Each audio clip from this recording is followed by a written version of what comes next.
स्वागत है आपका अपना प्रदेश में। चलिए रुक कर लेते हैं खबरों का।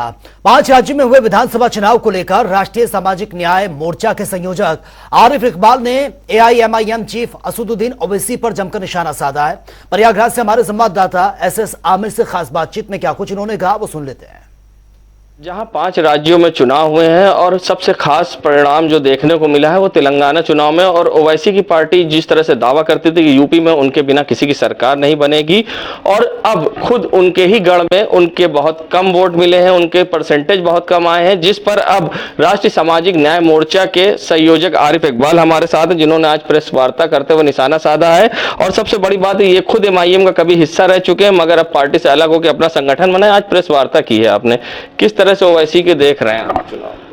हिंदुस्तान के 5 राज्यों में जो विधानसभा का चुनाव, जो लोकसभा से पहले सेमीफाइनल माना जा रहा था, इस चुनाव में सबसे अप्रत्याशित तेलंगाना का रिजल्ट रहा है। क्योंकि तेलंगाना में जिस तरह दक्षिण भारत का विवादी दल पूरे हिंदुस्तान के मुसलमानों का, जो दलित आदिवासियों का ठेका लिए फिरते थे, अपने होम स्टेट में केसीआर को तीसरी बार मुख्यमंत्री बनाने के लिए 40 मुस्लिम बाहुल सीटों पर यह ठेका लिए थे कि मैं वोट ट्रांसफर करा दूंगा, हैदराबाद की 9 सीट जिता दूंगा। पुराने हैदराबाद में इनके 7 कैंडिडेट, जीत का मार्जिन 800, 700, 1500, 2200, जहां 1-1 लाख से कभी ये चुनाव जीतते थे। तो वोट कैंडिडेट ज्यादा होने से, वोट का बंटवारे से इनको फायदा मिला। इनका कैंडिडेट कम वोटों। ये बड़ा आरोप है कि जिताने के लिए, ट्रांसफर कराने के लिए लाइक अ ब्रोकर पूरे तेलंगाना में घूम घूम के लिए केसीआर के लिए इन्होंने अपील की। तमाम सारे चैनलों पे, टीवी में, पेपरों में आप देखे होंगे पूरे चुनाव में केसीआर के और कांग्रेस के खिलाफ लगातार इनका कैंपेन चलता रहा पूरे चुनाव में। और मैंने एक नेशनल चैनल के डिबेट में, जब पॉलिटिकल एनालिसिस 28 तारीख को चुनाव के ठीक 2 दिन पहले मैंने कहा था कि जो ग्रेटर हैदराबाद का म्युनिसिपल इलेक्शन है, भाजपा वहां अच्छा की है, भाजपा अच्छा करेगी सरकार। मैं ये नहीं कहा, मैंने कहा था वहां कांग्रेस की सरकार आ रही है, एब्सोल्यूट मेजॉरिटी में आ रही है, लेकिन कोई मानने को तैयार नहीं था। आज वो भविष्यवाणी, क्योंकि ओवैसी की कलई खुल चुकी है कि राजस्थान में 3 महीना पहले यूनिट लॉन्च हुआ और आप वहां 13 सीटों पर चुनाव लड़ा दिए। आपका एक कैंडिडेट इतना वोट पा रहे कि वो जो कांग्रेस और बीजेपी के बीच का था वो हराने का काम किया। तो आप हराने का काम आज लगातार 10 सालों से कर रहे हो और आपकी पूरी कलई खुल चुकी है। अब कहीं जब आपके होम स्टेट में आपने वोट ट्रांसफर नहीं कराया, आपकी स्वीकारता कम होगी, पुराने हैदराबाद में आप कमजोर हो गए, तो किस तरह पूरे हिंदुस्तान के दलित, आदिवासी, पिछड़ों मुसलमानों के नेता की दावेदारी कर रहे हैं? तो सुना आपने, गंभीर आरोप थे कि जब अपने ही गढ़ में ये कमजोर हो गए तो पूरे देश के मुसलमान, दलित और पिछड़े वर्ग के लोगों की किस तरह से सुनवाई करेंगे और किस तरह से उनकी मजबूती से लड़ाई लड़ेंगे, ये अपने आप में एक बड़ा सवाल है। फिलहाल राष्ट्रीय सामाजिक न्याय मोर्चा के संयोजक आरिफ इकबाल ने जिस तरह से आरोप लगाए हैं, फिलहाल ये तो देखने वाली बात होगी इस पर उनकी क्या प्रतिक्रिया आती है। जनता टीवी के लिए सैयद मोहम्मद आमिर, प्रयागराज।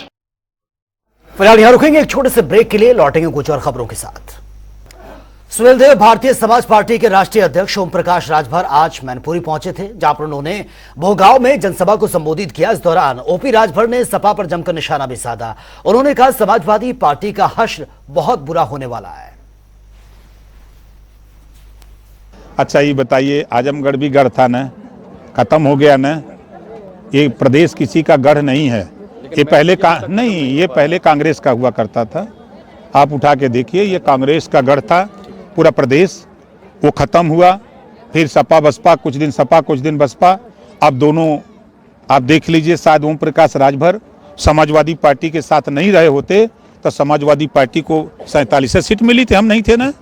हमारे जाने पर 125 पाए हैं, चाहे वो जितना बहक लें। और हश्र वही होने जा रहा है जो 2017 में हश्र था, उससे भी बदतर हश्र होने जा रहा है।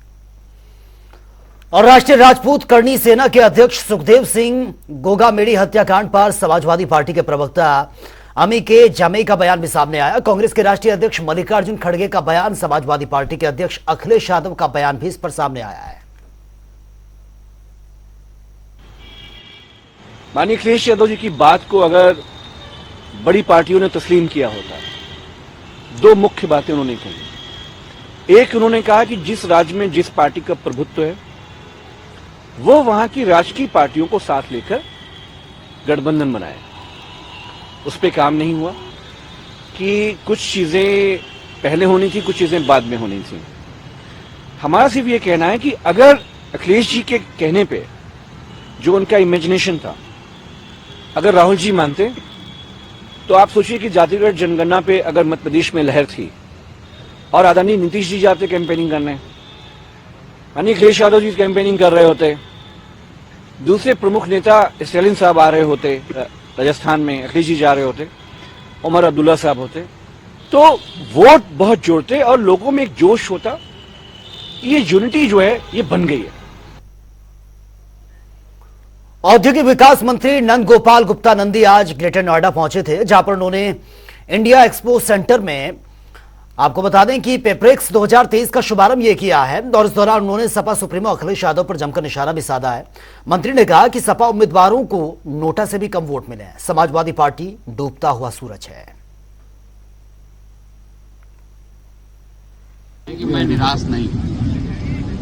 अब निराश नहीं है, चिंता नहीं है, जिसको नोटा से भी कम 29 सभाएं करते हैं, कई सारे प्रत्याशी 1000 वोट भी नहीं पाए, करीब 69 लोगों को उन्होंने चुनाव लड़ाया, उसके और नोटा में ज्यादा वोट पड़े हैं, उनको कम मिले हैं। उसके बाद भी अगर वो निराश नहीं है तो भगवान से ही कहूंगा कि सद्बुद्धि दें उनको। जैसे राहुल गांधी, जैसे खतरे के निशान से नदियां ऊपर बढ़ रही हैं, या ये खतरे का निशान राहुल गांधी वो उससे भी नीचे जा रहा है।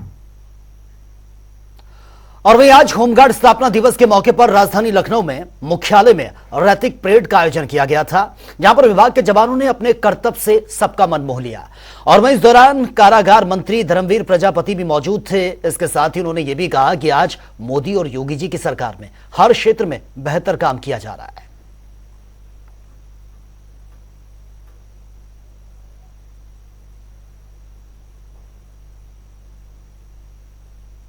61 वर्ष हमारे होमगार्ड के विभाग ने पूरे किए हैं और ये 62वां और शुभ शुरुआत हो रही है।